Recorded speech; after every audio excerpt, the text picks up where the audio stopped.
Okay, so we're going to get straight into the Intune screen here and show you how to configure. As I said earlier, the first thing that you need to do is enable connections. So in your Office 365 system, we are assuming that you have a fully set up system with your domain already connected and working.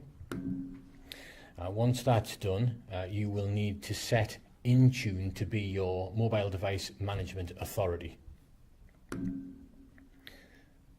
Now you can do that by going to the screen here, mobile device management. As you can see, I already have set Intune to be my authority and not another third-party application. There's also some setup to do depending on which mobiles you're going to enforce policies on or connect to the Intune platform, and I've already been through the setup of that. Windows Phone, iOS, Android are all different. They're all very different devices, and they all have slightly different ways of connecting. iOS is what we're going to very much base this demonstration on, and iOS is interesting because you have to link to the iTunes store before you can start pushing applications out. The other thing you need to do is you need to make sure you have groups created with people in groups. So in your Active Directory or your Office 365 Active Directory, Azure AD, you need to have a group of which I've created a test group, and you need to make sure you have people in that group who will ultimately be part of the mobile device management policy. Then you will configure your company portal. These are all prerequisites effectively before you start getting really into the configuration of the system. You need to set up things like this. So your company portal is all information for the users.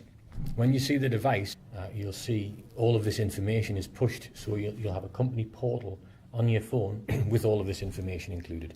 So the company name, the support, and an IT support number, a help number, so to speak. So you might want to direct the calls to a specific part of the support desk or a specific place for those who have mobile device management queries. And then the website, obviously your company website, or it could be a specific URL to give you help and advice on how to set up your mobile, or any questions and answers, any questions that you might have regarding the operation of mobile device management. And you can put in your company logo in there. Like I say, all of this appears on the device. Something to mention is that your users should have a license before you can actually apply a mobile device management policy to them. So you need to make sure through the Office 365 portal that all of your active users have the relevant license, and that is me. And you can see that I have a number of different licenses, one of them being Enterprise Mobility Suite E3 EMS. Okay. Then we need to enable platform-specific settings. I mentioned before that this is all very much based on iOS, because in the next video, we shall see referenced at the end, we're going to take you through actually the configuration, some of the security settings that you can apply, and then ultimately how to roll out applications to the mobile device. So this is very much based on an iOS device. And the first thing, so with an iOS device, you have to create a link between Intune and the iTunes and an iTunes account. That will be the iTunes account that ultimately allows you to push applications out to the device.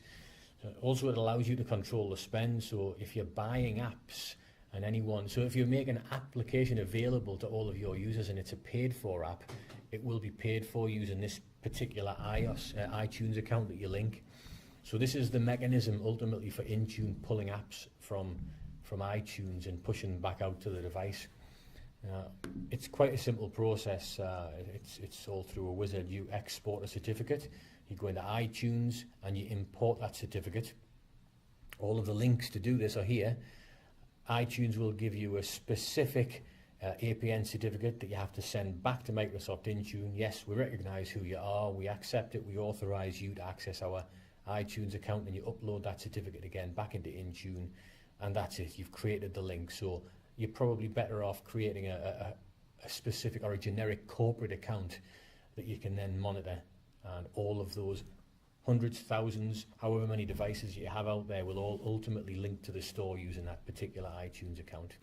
When you've finished and you have an iTunes link or a mobile Android link or a Windows device link, iTunes in this case, you have your mobile device management authority set up, you're now ready to go and actually get stuck into the configuration of the system.